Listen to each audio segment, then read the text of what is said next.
Very good evening. Government scope के एक नए वीडियो में आप सभी का स्वागत है। तो जैसा कि मेरे कुछ वीडियो में कमेंट्स आ रहे थे कि सर एक केस चल रहा है एई 2017 पर, उसका डिटेल हमें समझ नहीं आ रहा है, काइंडली इसे समझाइए। तो बताते चले कि 2022 में एक केस हुआ था, ये इसका केस नंबर है 1945 और इसके साथ 3-4 केस और मर्ज हुए थे। वो केस इसलिए था, मैंने एक पिछला वीडियो भी बना के रखा है, बहुत सिंपल शब्दों में समझाया था, फिर एक बार समझाता हूँ। केस ये था कि जितनी वैकेंसी थी, जितना सीट था यूआर में, जो लोग सेलेक्ट हुए यूआर में, प्रेफरेंस के टाइम में उन्होंने क्या किया कि अच्छे डिपार्टमेंट जाने के लिए उन्होंने रिजर्व कैटेगरी में अपना सिलेक्शन ले लिया। ठीक है, इससे क्या हुआ, यूआर की सीट वैकेंट होगी। अब यही पूरा डिटेल हम लोग समझेंगे कि क्या निर्णय आया, क्या करना है आगे, बीपीएससी क्या एक्शन लेगी, क्या इससे 2025 वाला जो रिजल्ट है 29/2025 वो इम्पैक्ट पड़ेगा या नहीं पड़ेगा, ये टोटल चीज अभी हम समझेंगे इस रिजल्ट के माध्यम से। तो सबसे पहले हम लोग देख ले कि ये रिजल्ट है और आप लोग भी इसको देख सकते हैं। कैसे देख सकते हैं तो ये भी जान लीजिए। आपको सीधे आ जाना है पटना गवर्नमेंट हाई कोर्ट के वेबसाइट पे, वहां आपको सेलेक्ट कर लेना है CWJC सिविल राइट। यहाँ पे आपको सेलेक्ट कर लेना है आपको ईयर, केस नंबर 1945 और ईयर आपको सेलेक्ट कर लेना है 2022। ये 2022 का था। ठीक है, 715 कैप्चा है 715। आप जैसे ही सर्च कीजिएगा आपको यहाँ पे एक केस फाउंड दिखाएगा। एक सेकंड, थोड़ा नेट स्लो है। ये देखिए, ये पूरा केस का डिटेल आ गया। इसका जो एक्शन डेट हुआ था वो 7 फरवरी 2025 को हुआ था। आप जब नीचे आइएगा तो यहाँ पे देखिएगा कि एक आपको 7 फैब 2025 को एक व्यू का ऑप्शन आएगा। आप जैसे ही क्लिक कीजिएगा इस व्यू पे तो वो जो भी मैं पीडीएफ आपको दिखा रहा हूँ वही पीडीएफ आपको यहाँ से मिल जाए। इसमें मैंने 2 पीडीएफ को मर्ज किया है। आगे वाला जो फाइनल रिजल्ट है, जो अभी आप लोग बहुत सारे YouTube चैनल में देख रहे होंगे कि 4 सितंबर और 10 सितंबर और 12 सितंबर को कुछ कोर्ट ने बीपीएससी से बोला है करने के लिए। आगे जानेंगे क्या करना है। तो चलिए यहाँ आते हैं हम लोग वापस। ये केस किया था, ये पिटिशनर थे अंकित कुमार शुक्ला और उनके साथ ये 10 लोग और थे और इन्होंने केस किया था किस पे, बिहार गवर्नमेंट के चीफ सेक्रेटरी पे, PHED पे, वाटर रिसोर्स पे, building construction, rural work department, principal secretary, minor irrigation के और डिप्टी सेक्रेटरी सेल को। ठीक है, फिर आगे भी इन्होंने टोटल को लेके रखा था, इतना पर उन्होंने केस किया था। ठीक है अब इसमें धीरे धीरे जजमेंट बढ़ते गया। इसमें देखिए ये भी केस पहले जो है मर्ज हुआ है। ठीक है, आगे बढ़ते हैं हम लोग। ये भी केस इसमें मर्ज हुआ, मतलब ये सारे पिटिशनर थे और ये उनके रिस्पोंडेंट थे। इसमें भी यही इनके पिटिशनर थे और ये इनके पिटिशनर थे और ये इनके रिस्पोंडेंट थे। ठीक है, तो कहते ये हैं कि कोई भी केस अगर जजमेंट आता है तो सबसे पहले पिटिशनर को फायदा मिलता है, तो उनका डायरेक्ट बेनिफिट इनको मिलेगा अगर जजमेंट इनकी फेवर में है तो। ठीक है, आइए समझते हैं अब क्या हुआ, कैसे हुआ, कब हुआ। तो सबसे पहले इसका जो जजमेंट एक्शन आया था 1945/2022 का CWJC का वो आया था 7/2/2025 को। अब समझते हैं इसमें मैटर क्या है। ठीक है, ये आगे में पूरा डिटेल्स है कि कैसे पीटी हुआ, कैसे क्या हुआ, ये हम लोग के इम्पोर्टेंट का काम अभी चीज नहीं है। आगे हम लोग बढ़ते हैं। ये सीट डिटेल थी, ये एग्जाम शेड्यूल था। उन्होंने दिया है कि हमारा फाइनल रिजल्ट 20/6/2020 को आया था और 2/17 को ये मैकेनिकल वालों के लिए था और ये सिविल वालों के लिए। ठीक है, पिटिशनर ने क्या बोला था वो मैं आपको दिखाना चाहता हूँ। एक सेकेंड, हाँ यहाँ से देखिए, ये 9 नंबर पॉइंट इंपॉर्टेंट है हम लोग के लिए, इसमें पढ़िए। इसमें उन्होंने कहा है, आप हिंदी अगर ट्रांसलेशन करिएगा, मैं शुद्ध बता दे रहा हूँ आपको। इन्होंने कहा कि जब हम इंटरव्यू देने गए तो वहां हमें फॉर्म 2 भरना था। फॉर्म 2 में क्या भरा गया, तो फॉर्म 2 में हमें डिपार्टमेंट्स हैं उनकी प्रेफरेंस डालनी थी। ठीक है, और उसी आधार पर सिलेक्शन होना था। ठीक है, तो इनका जब इंटरव्यू देने गए तो इन्होंने एक अपना प्रेफरेंस डाला और उसमें साफ साफ बीपीएससी ने लिखा था कि अगर आप प्रेफरेंस लेके नहीं आते हैं तो आपका सिलेक्शन नहीं होगा। ठीक है, तो जब इन्होंने प्रेफरेंस डाला और फिर जब रिजल्ट आया तो उसमें पाया कि 75 जो मेरिट वाले रिजर्व कैंडिडेट थे जिनका सिलेक्शन यूआर में आया है, उन्होंने क्या किया, उन्होंने माइग्रेट कर गया किसमें, अपने रिजर्व कैटेगरी में। क्यों? क्योंकि उनको उनका मन पसंदीदा डिपार्टमेंट नहीं मिल रहा था। अब इसको सीधे तौर से समझिए, एग्जाम्पल में बता रहा हूँ। कोई एससी का बंदा है जिसने टॉप किया है, यूआर से सेलेक्ट किया है। ठीक है, अब इसने जो पहला ऑप्शन दिया है वो आरसीडी दिया है। अब मान लीजिए ये एससी के ऊपर में इतने लोग हैं जो आरसीडी का यूआर का सीट खा सकते हैं। ठीक है, तो इस एससी के बंदे ने क्या किया कि भैया हम तो एससी वाले हैं, हम एक यूआर से क्यों कंपेयर कर रहे हो, हम आ जाएंगे एससी से। तो जो कोई भी अगर डिपार्टमेंट होगा, मान लीजिए आरसीडी है, तो आरसीडी भी जिस तरह से रिजर्वेशन है ना, उसी तरह से रिजर्वेशन रखता है अपने सीट्स के लिए। तो मान लीजिए इसकी यूआर की सीट होगी, इसकी एससी, एसटी, ओबीसी, ईबीसी, आपका फीमेल, जो भी आपका होगा, सारे का इनका कैटेगरी होगा, ईडब्ल्यूएस सारे का, इसमें इनकी सीट होगी। अब मान लेते हैं हम सब में एग्जाम्पल एक एक सीट है। ठीक है, अब मान लेते हैं एक यूआर में रिजल्ट आया है, 2 का रिजल्ट मिला है यूआर में। ठीक है, यूआर को मैं 2 कर लेता हूँ। ठीक है, अब एक यूआर है और एक यूआर जो था वो सेकंड वाला वो एससी है। ठीक, अब मान लीजिए एक ही सीट है यहाँ पे, एक आरसीडी में एक अदर सीट में। अब ये क्या कर रहे हैं, ये यूआर वाला इनसे ज्यादा नंबर है तो ये आरसीडी का सीट खा गए। ठीक है, लेकिन ये जो 2 नंबर वाला जो एससी है वो चाह रहा है कि मुझे आरसीडी मिले, लेकिन इसे यूआर से तो मिल नहीं सकता। लेकिन यहाँ पे एक ऑप्शन है उसके पास, क्या, ये एससी का एक सीट खाली है।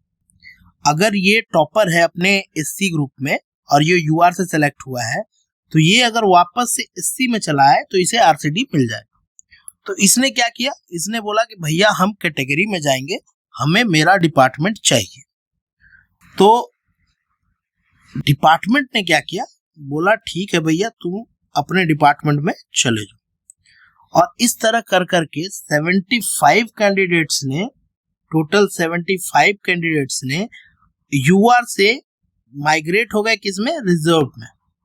किस लिए, डिपार्टमेंटल के लिए, डिपार्टमेंट चेंज करने के लिए। ठीक है, अब अपना जो पिटिशनर है अंकित कुमार शुक्ला जी, उन्होंने कहा कि भैया ये तो वायलेशन है 14 और 16 कंस्टिट्यूशन का। ठीक है, और दूसरी बात उन्होंने जो बोला कि अगर हम ऐसे करेंगे तो यूआर में तो सीट खाली रह गई और कैटेगरी में सीट से ज्यादा भर गई रिजर्व कैटेगरी में। तो दूसरा वायलेशन क्या हो गया कि रिजर्वेशन जो था उस टाइम शायद ईडब्ल्यूएस नहीं था, 50% ले लीजिए, अभी अगर ईडब्ल्यूएस है तो 60% ले लीजिए, 50% से ज्यादा हो गया, जो कि कहीं से भी न्याय संगत नहीं दिख रहा। तो इस पे उन्होंने जवाब मांगा आरसीडी और नोडल और बीपीएससी से। तो बीपीएससी ने अपना जवाब दिया कि भैया हम ये सब में कुछ नहीं जानते, हमारा नोडल है आरसीडी, उन्होंने हमारा अपना बना के दिया है और हम उसी पे कार्रवाई कर रहे हैं। तो आरसीडी ने अपना उसमें जवाब दिया कि हाँ ऐसा हुआ है कि देयर आर, देखिए यहाँ पे लिखा हुआ है, एक सेकंड मैं वो भी दिखा रहा हूँ।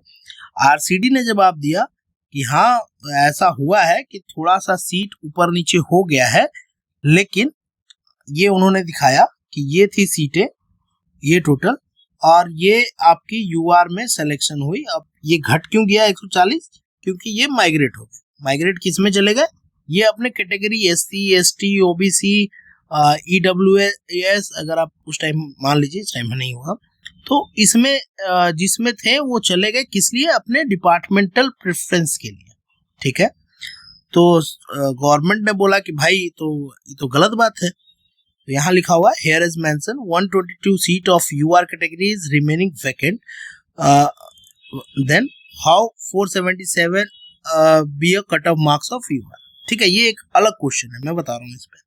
तो जब हाई कोर्ट ने बोला कि भैया ये तो गलत बात है, आपने क्यों यूआर में जाने दिया उसे, तब पिटिशनर से भी एफिडेविट मांगा गया कि हाँ आप बताइए आपको क्या है। तो पिटिशनर ने बोला कि सर जब इनके अनुसार 122 सीटें खाली है तो क्या यूआर का 477 कट ऑफ सही है, उसे तो और नीचे जाना चाहिए। तो उन्होंने बोला फिर आगे कि अगर 407 से कट ऑफ घटता है और 122 सीटों को फुलफिल की जाती है यूआर में, तो इन सारे जो पिटिशनर है उनका सिलेक्शन हो जाएगा। तो इस पे हाई कोर्ट ने फिर से जवाब मांगा आरसीडी से। तो आरसीडी ने बोला कि हाँ ऐसा ऐसा केस पहले भी हो रखा है और इसके लिए हम लोग क्या करते हैं कि फ्यूचर में जो वैकेंसीज आएंगी उसमें हम लोग इसको सेटल कर लेते हैं। मतलब क्या कहने का मतलब क्या है कि अगर मान लीजिए अभी इनका सरप्लस चला गया है 40 सीटें आरसीडी में, ठीक है, कैटेगरी में, तो अगली बार जो वैकेंसी निकालेंगे उसमें 40 रिजर्व सीट कम कर देंगे, यूआर में ज्यादा कर देंगे। ठीक है, ये कहना था उनका कि भैया हम अगर सरप्लस लिए हैं तो हम उसको अगली वैकेंसी में कम कर देंगे। तो इस पे हाई कोर्ट ने बोला कि आपकी जो दी हुई है, जो भी आपने एफिडेविट जमा किया है और आप जो ये तर्क दे रहे हैं कि आप अभी सरप्लस ले लिए हैं 50 और फिर जब नेक्स्ट वैकेंसी आएगी फ्यूचर में तो हम इसको 50 को एडजस्ट कर लेंगे, ये आपका कहना है आरसीडी वाला। ठीक है, तो जज साहब ने कहा कि कहीं से भी न्याय संगत नहीं है कि जो करंट वैकेंसी है उसमें आप कुछ ना दें और आगे के लिए आप सीटें जो होने वाली है उसमें आप पहले से ही रिजर्व कर दें, यानी दूसरे को दे दें। ये टोटली वायलेशन है आपके रिजर्वेशन कोटा का कि आप कैसे करते हैं नहीं करते हैं। ये जो आपका डिटेल्स है ये कहीं से भी हमें न्याय संगत नहीं लग रहा है। तो उन्होंने बोला कि 703 का जो आपका लिस्ट है आप उसे दीजिए, आप पूरा एक लिस्ट बनाइए क्या है नहीं है, हम लोग समझे थोड़ा आगे। इसी तरह बात चलती गई और लास्ट में एक निर्णय आया कि नहीं, आप जो कर रहे हैं वो कहीं से भी हमें न्याय संगत नहीं लग रहा है। और पिटिशनर की यहाँ जीत हुई और उन्होंने बोला कि 90 दिन के अंदर आप कट ऑफ को रीराइट करिए और जो भी सीटें यूआर की खाली है ऑलमोस्ट 140 वैकेंट सीट, इन्होंने 122 बताया था लेकिन जब निकल कर आया जब आरसीडी ने अपना किया तो 140 हो गया। तो 140 सीटें जो यूआर में खाली है उसे फिर से एडजस्ट करें, आप यूआर को एडजस्ट करें। अब इसमें देखिए इसमें बहुत सारे कंफ्यूजन ये आ रहा होगा कि सर हम एससी हैं, एसटी है, ओबीसी है, ईडब्ल्यूएस है, मेरा हो जाएगा क्या? नहीं, आपका नहीं होगा। ये जो 140 सीटें हैं वो यूआर से आएंगे, मतलब मेरिट से आएंगे। ठीक है, अब फिर यहाँ पे देखिए फिर से एक केस बनेगा, मैं अभी ही बता दे रहा हूँ आपको। अब मान लीजिए 1 से 400 तक यूआर का कैंडिडेट है, ठीक है। अब इसमें से बीच में कोई एसटी एससी चला गया, एसटी एससी ईडब्ल्यूएस ओबीसी चला गया। अब यहाँ भी गेम होगा, यहाँ गेम क्या होगा कि 400 से 140 जो आएगा आपका 540 तक, इसमें भी कैटेगरी होंगे और इसमें जो कैटेगरी है वो ऑलरेडी फिर सेलेक्टेड होंगे, तो उनको फिर रैंक शिफ्ट करेगा। अगर शिफ्ट नहीं करेगा तो फिर केस होगा कि हम यूआर से काहे नहीं गए। अगर उनको फिर सेलेक्ट करता है तो एक तरह से समझिए ये केस का सिलसिला अब चलेगा, क्योंकि जो यूआर कैंडिडेट्स हैं वो यहाँ से तो ऐसा तो नहीं हो सकता ना कि 140 से मान लीजिए 400 में अगर 140 जोड़ दें तो 540। ठीक है, अब ये 140 जो सीधे हो सिर्फ यूआर के हो, इसके बीच में ओबीसी भी आएगा, एससी भी आएगा, एसटी भी आएगा, तो इनको तो फिर क्या करना होगा, उनको मेरिट जब वो बनाएंगे तो फिर वो यूआर में चले जाएंगे। अब अगर वो यूआर में गए तो फिर उनको टेंशन हो जाएगा, क्योंकि उनको डिपार्टमेंटल प्रेफरेंस कैसे मिलेगा, उनको तो पहले दे रखे हैं उन्होंने, तो फिर उसमें टेंशन होगा। तो अब ये एक ऑप्शन इनके पास यही बचता है कि ओबीसी, एससी, एसटी इन सबको छोड़ दे और सिर्फ यूआर कैंडिडेट जो जनरल कैंडिडेट है उनको उठाए। तो फिर नीचे वाले जो ओबीसी एससी एसटी है वो केस करेंगे कि आपने रैंक शिफ्ट क्यों नहीं किया। रैंक शिफ्ट करते तो नीचे सिर्फ कैटेगरी में खाली होता, आपका कैटेगरी में खाली होता। हाँ, हालांकि इसके बीच में जो यूआर है, इसके बीच में जो यूआर है उनका सिलेक्शन आप लीजिए, लेकिन बाकी तो रैंक शिफ्ट होगा ना, बाकी तो रैंक शिफ्ट हो जाएगा। मान लीजिए मैं भी अप्रोक्स में बता रहा हूँ, ये 400 तक यूआर में गया है, 401 में एससी होगा, तो जाहिर सी बात है इसका सिलेक्शन हो रखा होगा। अब इसका सिलेक्शन अगर हो रखा होगा तो फिर ये फिर से तो सेलेक्ट नहीं ना होगा। अब ये क्या होगा, ये एससी से कट के यूआर में आ जाएगा अगर रैंक शिफ्ट होता है तो फिर तो वही लोचा आ गया। यूआर वाले तो जाएंगे नहीं, फिर तो कैटेगरी में खाली होगा, तो फिर केस होगा, फिर फर्दर केस होगा। जो नीचे वाले हैं वो फर्दर केस करेंगे कि सर ये से कैसे हो गया। तो ये अब थोड़ा सा पेचीदा टाइप का लग रहा है। अब कैसा रिजल्ट बीपीएससी देता है उस पर डिपेंड करेगा। एक मैंने डाल रखा है, अभी आप देखिएगा, अमीन वर्सेस एएसओ का मेरे पे डाला हुआ है। इसमें उन्होंने क्या किया है, रैंक शिफ्ट नहीं किया है, ठीक है। और ये बीसीईसी का है, उसमें उन्होंने रैंक शिफ्ट नहीं किया है। उसमें उन्होंने क्या किया है, बस यूआर कैंडिडेट खोजे हैं, और उनके अनुसार यूआर कौन है, जनरल। वो भी जनरल कौन, ईडब्ल्यूएस नहीं, जो अदर स्टेट के हों या उन्होंने जनरल भरा है। हालांकि एएसओ में उन्होंने क्या किया है, रैंक शिफ्ट किया है। तो दोनों का रिजल्ट में बहुत फर्क है। आप दोनों को रिजल्ट को देखिए, एक बार इस वीडियो को देखिए, आपको समझ आएगा कि क्या मैं बताना चाह रहा हूँ, कैसे रैंक शिफ्ट इफेक्ट करेगा, कैसे आपका यूआर एससी एसटी में कैसे फिर नीचे वाले स्तर को फायदा होगा, कैटेगरी वालों को, यूआर को कम फायदा होगा, ठीक है। कहने का मतलब है कि आप यूआर को लीजिए, लेकिन वो अल्टीमेटली फिर आएगा आपका एससी एसटी ओबीसी को ही फायदा मिलने वाला है। और अगर सिर्फ यूआर को ले और एससी एसटी ओबीसी को नहीं ले तो उसमें भी फिर टेंशन है, फिर केस होगा। क्यों, मान लीजिए कि 400 था, 140 सीटें ली, 540। अब इसके बीच में सिर्फ उन्होंने यूआर को उठाया, बाकी को छोड़ दिया। 541वां मान लीजिए एससी है, वो केस करेगा ना कि सर अगर आप रैंक शिफ्ट कर लेते तो मेरा हो जाता। एससी वाला तो यहाँ जो 401वां वाला जो एससी है वो तो चला जाएगा 400 यूआर में, तो फिर एक एससी की सीट खाली होनी थी ना जो यूआर में जाता। तो वो चीज होगा, अल्टीमेटली वही चीज होगा। चलिए, इस पे एक और केस था साथ में, जजमेंट जो वो हम लोग आप देख रहे हैं सितंबर वाला, कि क्या जजमेंट है क्या नहीं है। तो उसमें आपको बता दूं, यही सेम 1945 का केस था, और इसमें एक आपकी इसमें जो हम लोग का था 25 वाला 17/89/2025, ये जब आप मारिएगा तो आपको ये वाला केस निकल के आ जाएगा, या 18/29/2025 का जब डालिएगा तो भी आ जाएगा। अगर आप देखना चाहते हैं तो मैं दिखा देता हूँ, 1 मिनट रुकिए। 17, 18, 29 ना, एक सेकेंड।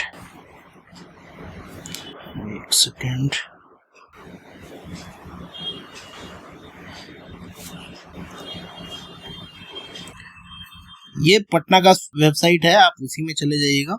इसमें आपको मिसलेनियस में जाना होगा, एमजेसी में, और यहाँ पे आपको डालना होगा 18/29, और ये केस नंबर डालना होगा आपको 2025, ठीक है।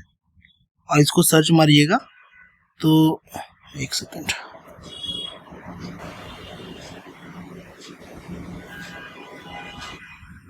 तो आपको फिर से एक केस दिखेगा, और इसमें ये 29 अगस्त वाला जो आप बात कर रहे हैं, ये वाला जजमेंट आपको दिख जाएगा। आप व्यू पे क्लिक कीजिएगा तो ये पूरा जजमेंट सेम आ जाएगा जो मैंने वहां पे रखा है।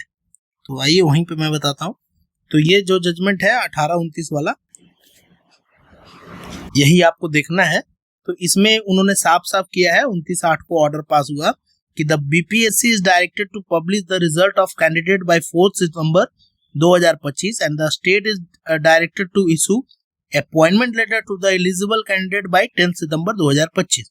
The final order will be passed on 12th September 2025 and release this matter on 12th September 2025.